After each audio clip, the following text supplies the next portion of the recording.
Hello and welcome to part number 10 of Legend of Zelda Tears of the Kingdom No Debt playthrough series. The last part we were able to acquire the glide set, albeit with a lot of trial and error. Today we're going to be acquiring the Master Sword. Master Sword is acquired in this game on the back of the Light Dragon. There are 4 dragons in this game. There is Dunral, the Fire Dragon, there is Nadra, the Ice Dragon, there is Farosh, the Lightning Dragon, or the Thunder Dragon, however you want to use it. There's a 4th dragon added into this game, that is the Light Dragon. The Light Dragon and the other dragons have a specific path that they follow in this game. Unlike Breath of the Wild, where the dragon path would respawn if you rested for the day, and they would respawn from a standard set path each day in the morning. In this game, the dragons follow their own paths regardless of you sleeping, resting, or what have you. Time will essentially stop for them. Similar to the Blood Moon, you can keep passing time by resting or sleeping. The Blood Moon will occur when the Blood Moon will occur based on real time passage rather than in-game time passage. So that's what the change that the developers did in this game, because a lot of people were able to farm dragon parts very easily in Breath of the Wild, and they were able to get very rich. I show this in my Breath of the Wild series, and you can make up to 10,000 rupees in, say, half an hour, maybe 20 minutes. People have done it even faster than that.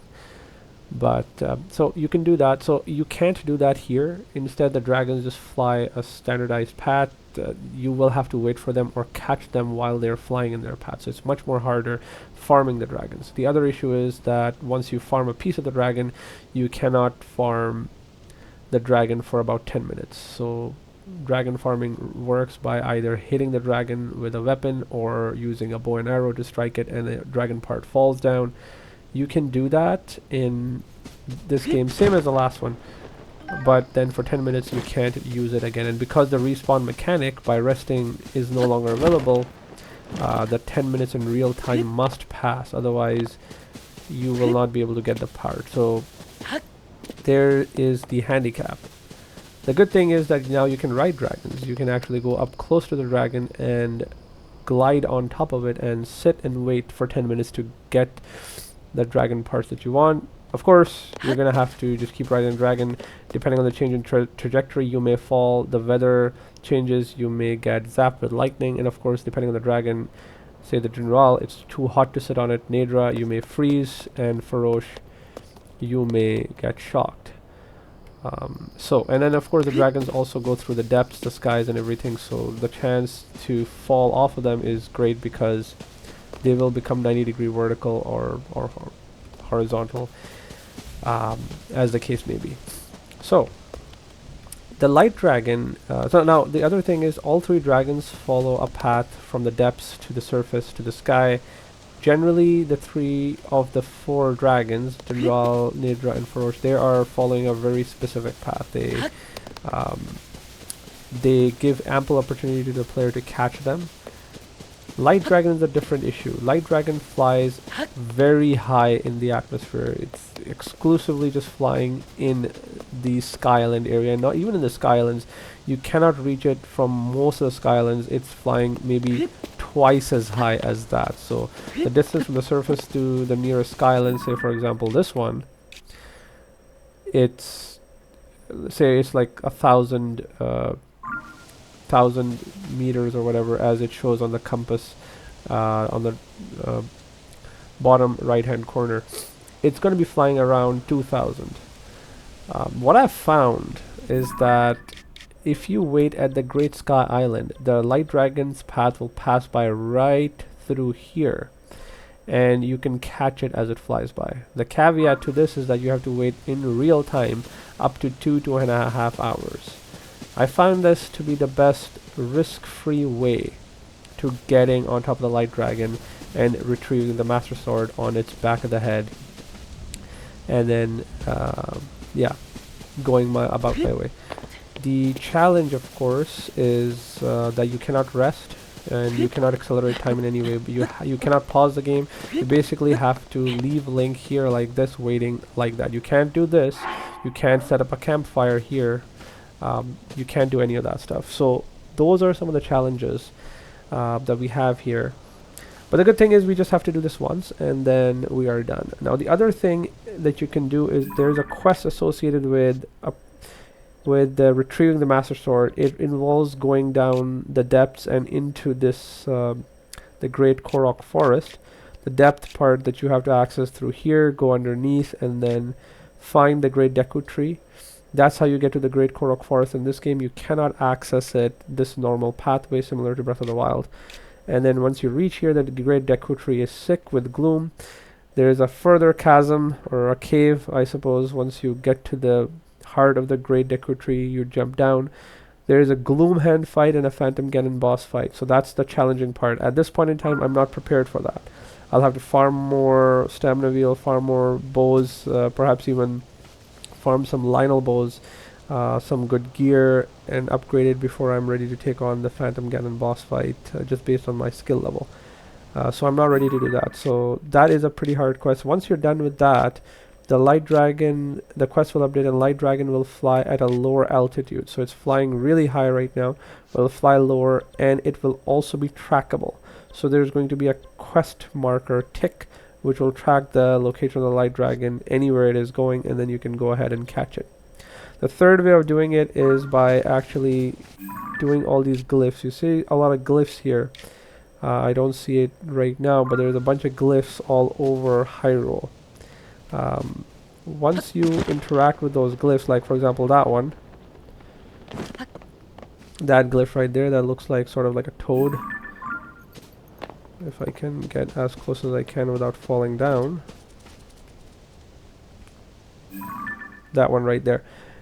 There are memories associated with these glyphs in form of tears. Just the name, thus the name Tears the Kingdom.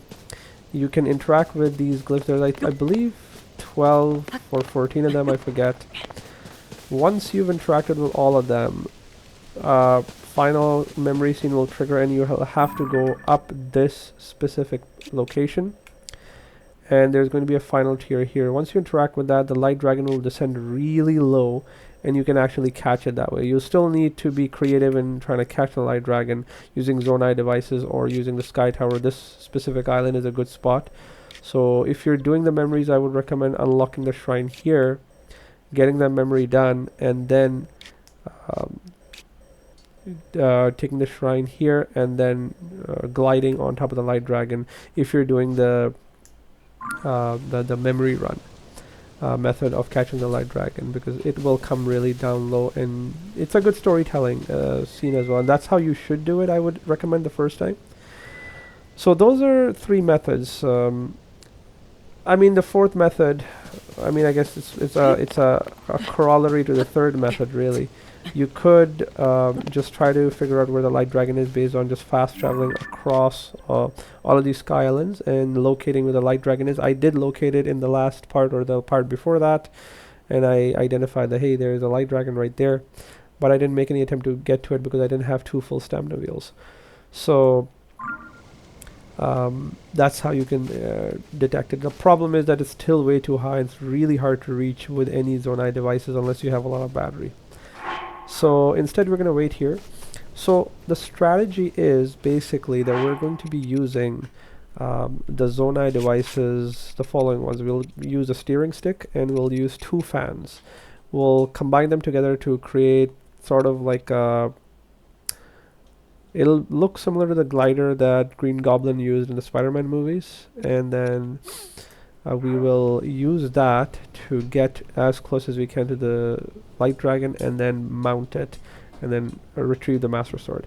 Retrieving the Master Sword requires 2 full stamina wheels, so that's why we did 20 shrines. That's why we did the respec and got ourselves the Bargainer statue via the Royal Hidden Path.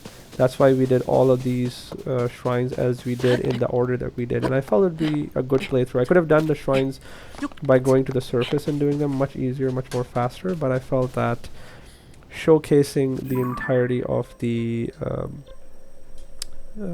sky area, the entirety of the sky would be a good sort of content to make, and how to get all of these sky towers accessed by sort of gliding around Hyrule rather than riding on a horse on Hyrule. So that's just personal preference. You don't have to do that. You can choose to do it by just doing all the shrines that you find in and around this area, as many shrines as you can. Once you hit 20, or if you've not done the respec via the Royal Hidden Passage, secret passage, you can do 24 shrines and then get yourself 2 full stamina wheels and then attempt to retrieve the sword. Now you need 2 full stamina wheels. You cannot eat food to replenish it. You cannot have fake stamina wheels. It has to be 2 full stamina wheels. So that's what's important. And if you don't have it, the light dragon will toss you off. So those are the prerequisites. Thoroughly winded, took way too long, and without further ado, we're just gonna go ahead and wait. I'm going to return and resume this video once the light dragon is near us. This is, I found, the best spot. This is as high as I can get here. There are other higher spots here, like for example that spot right there, definitely higher, but I find that it is harder to reach the light dragon through that area. It's just too far. Here it works best for me. I've done it multiple times, so this is what I'm going to do. I may have to wait upwards of 2.5 hours, let's see, but yeah, so stay tuned. Thank you. Okay, and there you have it. We've got the light dragon appeared right there in front of us, so we're gonna quickly try to take out the devices that we need and try to make the items that we need to make our way towards that light dragon. This has taken quite a while. It took about an hour and a half, I think. Depends really on what position the light dragon's at.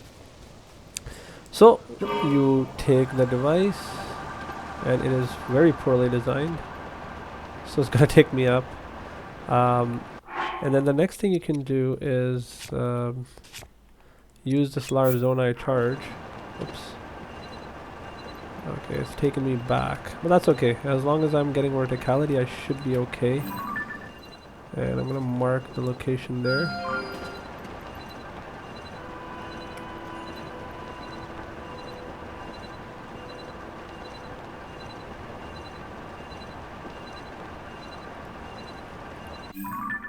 Okay, so that is ways off.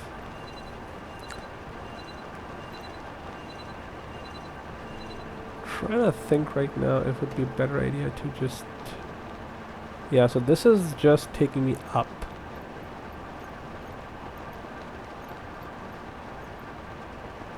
And here we go.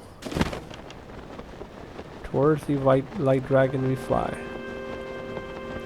And we have food that allows us to move a bit further beyond the stamina wheel that is available to us.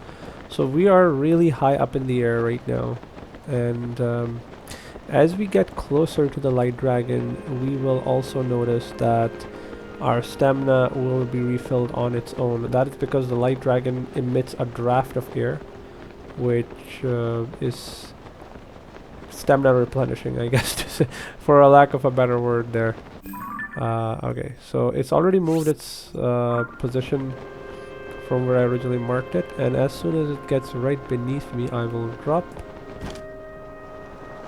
There you go.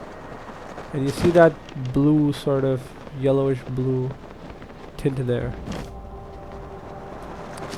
There you go. That's how you catch the light dragon. I prefer, and as you can see, there it is. My stamina is replenished despite the fact that the stamina was low. I like to start at the back of the light dragon, almost at the tail, because that's the point where you can truly farm all of its items.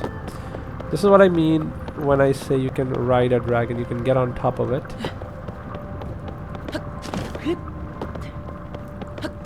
And you can continuously keep doing that if you so desire. The light dragon has what's called shards on its and we want those. Each of the dragons every 10-15 minutes or so will spawn a few of them. I think if you wait a day, it'll give you all 12. That one. It's called the Shard of Light Dragon's Spike. So there's 3 here. And there's one more here. 2 more, I suppose. So just keep looking around these spikes here and make sure to pick them up. And as we get closer, we want to make sure that we are able to approach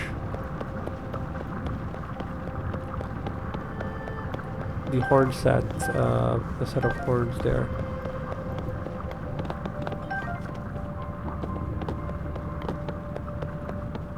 Okay, and it'll drop 12, so we have 9 right now.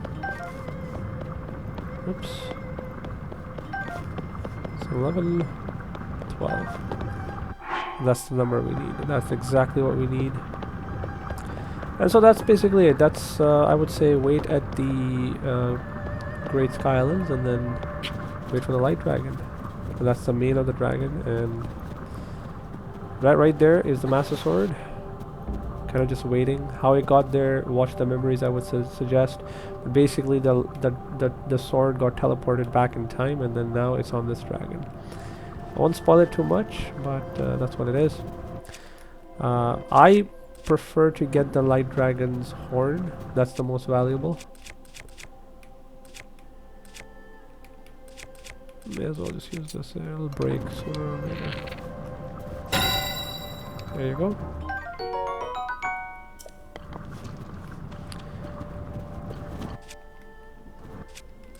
And for the Master Sword, I do have all my slots full. That's okay. It will give you another slot. So always fill up all of your slots before you do that. Actually, it doesn't matter. It'll give you a new slot anyway.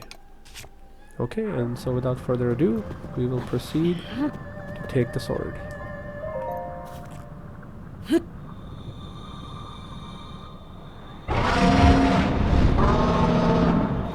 And keep A pressed. It'll drain your stamina.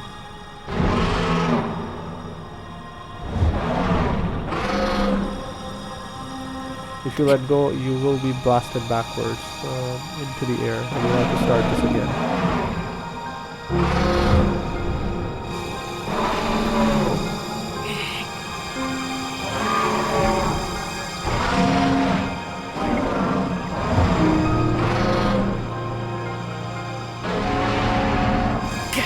There you go.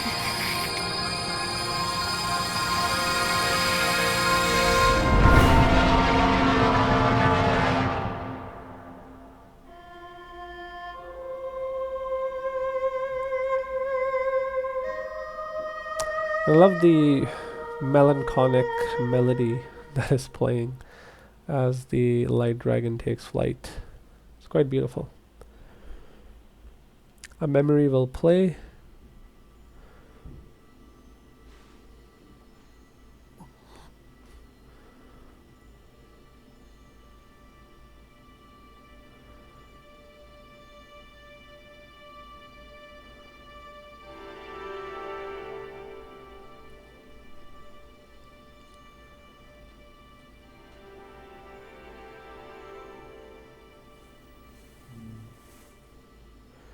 So you can kind of see the marks of where it got damaged before.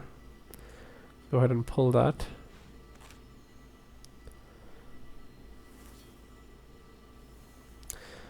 But with the power of the Light Dragon's light, it has healed. And we'll hear the titular theme song play here, which I think is incredible.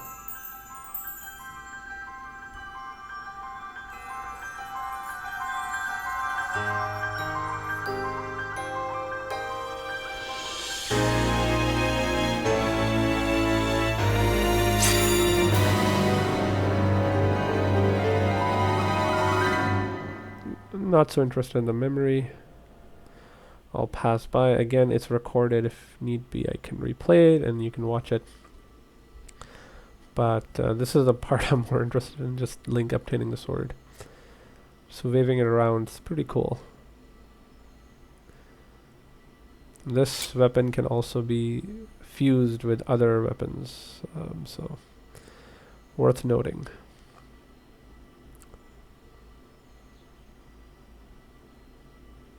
That should be that. We'll be dropped off at the base, at the point of the Great Sky Island where we launched off.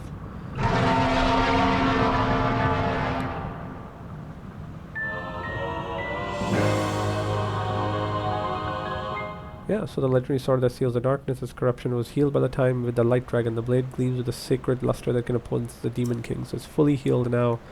Took 10 parts, but there you have it. And there's a memory called Zelda's Wish. And there's a light dragon. That's all we really need off of it. And finally.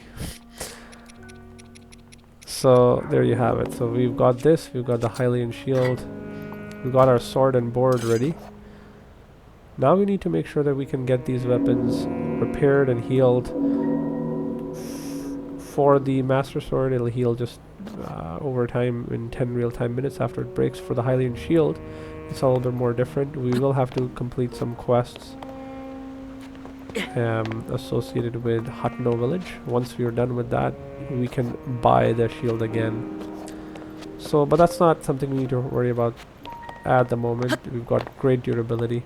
It will last a while. Next up, I'm going to attempt to get armor. So the armor we're looking for, we have pretty good armor right now.